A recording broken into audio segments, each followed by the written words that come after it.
we saw, of course, just as the feed was being cut, that quite astonishing statement by President Cyril Ramaphosa, which seemed to mean that there had been a declaration that it had been adopted by the leaders. Well, let's get a view on that. With me now is the British High Commissioner to South Africa, Antony Phillipson. Also, as you've seen over the last few hours, Peter Montalto with me as well. Gentlemen, good afternoon. High Commissioner, if I may start with you. What's your understanding of what's just happened, what the President was saying in that session? So, as you say, he began the session, I would say just in passing, this historic session, the first time the G20 summit has been held on African soil, but he began by saying that the leaders who had gathered here in Johannesburg for the summit have adopted a leaders' declaration at South Africa's G20 summit. And I think that is a significant achievement. It reflects actually not just the discussions amongst the Sherpas over the last few days, but as the President himself said, I think around about 130 meetings and working groups over the year that South Africa has hosted the G20. So I think that's a big moment and it is worth celebrating. So just to be clear, because the diplomatic language can be confusing sometimes, this is not a chairman's statement, this is actually a declaration. This is as good as it gets at the G20. It's a declaration adopted by the leaders who are gathered here in Johannesburg. That's what it says in the first line of the declaration. Now, of course, we wait to see what is in the declaration. We wait to see the final details. It's a closed session now, so difficult to sort of know what's going on.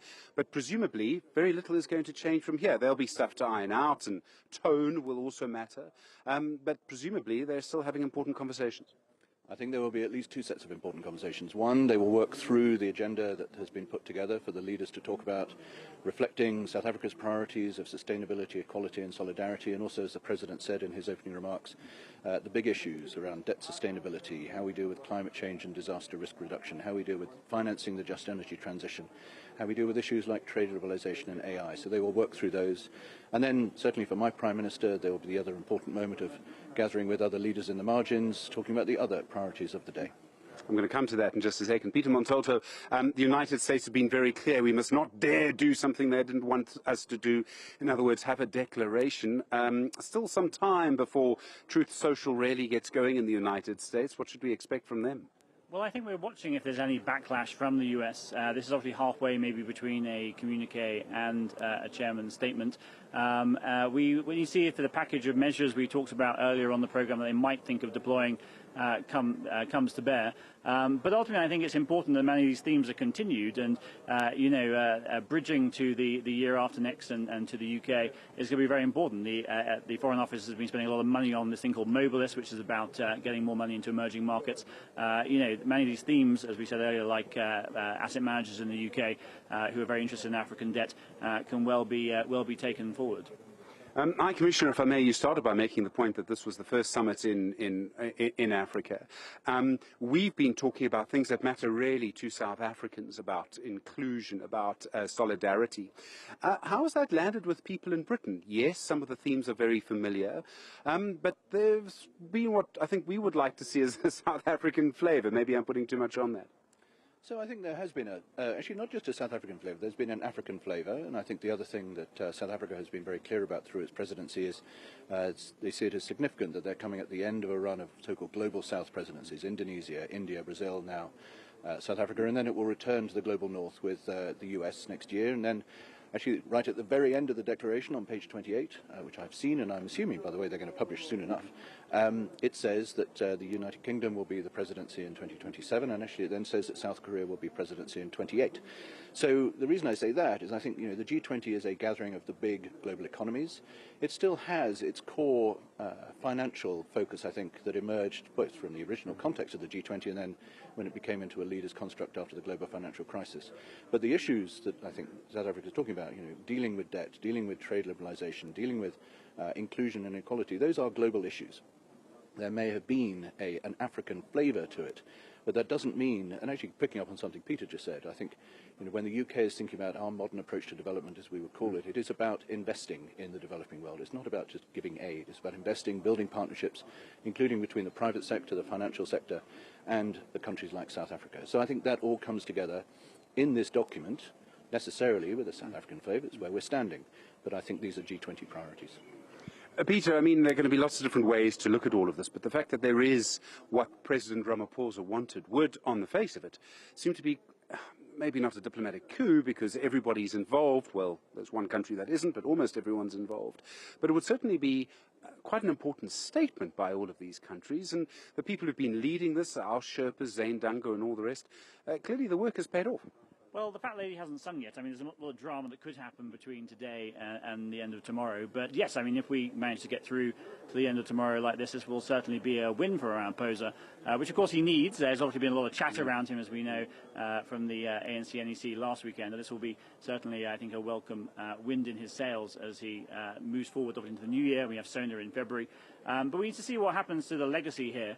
One of the first key tests on the finance track is going to be the IMF spring meetings. And I think actually that will probably show us that people like the IMF and World Bank, like the UK and others, can take forward many of these themes in that much calmer setting, even if there's other dramas going on around Sherpa track and other things in the G20 between now and then. For you, High Commissioner, priorities, things that need to happen from here. You spoke about investment. You spoke about sustainability. Britain, I mean, forget sometimes is an island. You know, all of these things really do matter to the UK, don't they? They do. I think, you know, we have a government that is committed to a very sharp focus. The Prime Minister actually was here yesterday in Johannesburg, and we did a series of engagements with him, including gathering with a group of business leaders.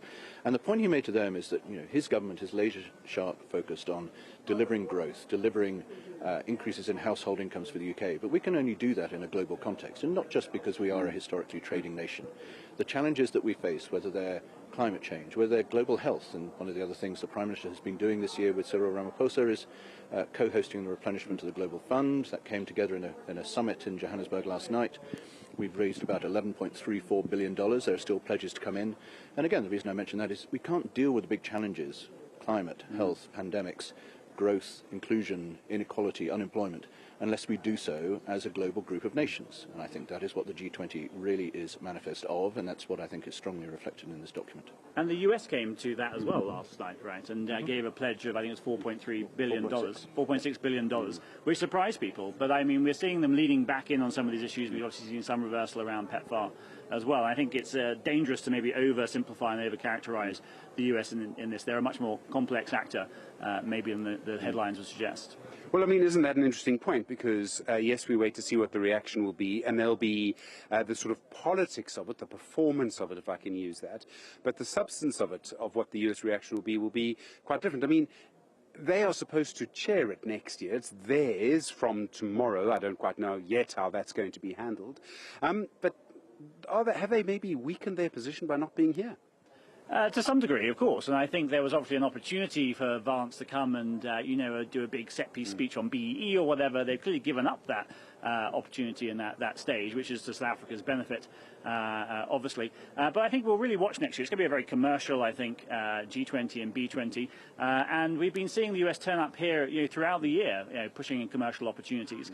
And I think we should be careful. I think they'll want to have some African businesses there. They're hugely invested in the Lobito corridor. There's a lot going on elsewhere. And again, just assuming that Africa isn't present, maybe it's true on the diplomatic side. On the business side, I think there will be connectivity going on next year. You take over the presidency the year after that, and it might be a little too early to sort of ask what your priorities will be, although I'm sure some thoughts already gone into that. But you'll be taking over from a G20 here with the declaration. Difficult to know what's going to happen next year. At this point, do you have sort of clear priorities for the year after that? I think it probably is a bit premature, although, again, the one thing I would say is that the core themes that we have seen play out in the G20 this year, I think, are themes that we have embraced. We have engaged, I think we've had 14, 15 ministerial level visits to South Africa this year to take part in the working groups, to take part in the ministerials, and I think that reflects our investment and our commitment to those agendas. So I'd expect to see a number of those continuing into our presidency in 27. What exactly that looks like, I don't know. If I may, Joe, I'd want to pick up on something Peter said, which is I sometimes think we get sort of slightly overly focused on these big set-piece events. The actual delivery of what is in the document today will be done in part through G20 structures, but it will also be done, as Peter said, through the IMF structures, through the UN, the WTO, the WHO, and then for the UK, we will continue, I think, with our policy of reset with the EU. We'll continue with our policy of building links with South Asia and Asia. So I think, where we actually deliver the commitments we make in these documents is really important, and that's where Peter's point that they are, we need to look for those partnerships in all their different forms rather than oversimplifying and just concluding that we can't do something. Gentlemen, I really do appreciate the time. Thank you. Antony Phillipson is the British High Commissioner to the Republic of South Africa. Peter Montalto, as you know, is with Crutham. Gentlemen, I really do appreciate the time. Thank you. So, obviously, a lot more to come now. We have what seems to be a declaration. You heard from the High Commissioner there, the confirmation of that, the President's comments about that a little earlier. And now we await to see the final confirmation of what's in the document, of what's going to be important in that document. And then also, of course, we are going to wait to see how the negotiations go from here. There'll be some crucial questions along this road. What will the tone be of the leaders as they come out? The declarations, how strong are they? How strong are the commitments? Will people also be able to be held to those commitments? But in a way, to pick up on a point made by the High Commissioner just a moment ago, it is also a reflection on the huge amount of work that has been done in these meetings over the last year. And we've seen meeting after meeting involving South African officials, involving Zane Dangor, who's the Chief Sherpa. He's the International Relations and Cooperation Director General. We've also, of course, seen so many other officials in government playing a big role in all of this. So plenty to come as part of our coverage on Newzroom Afrika Channel 405, but we also wait to see the final details of this. It's a closed session for the moment. There might well be moments where delegates start to come out and make a comment or two, and then we'll wait to see what happens when we get the final conversations through all of this tomorrow. A lot more to come from our team here.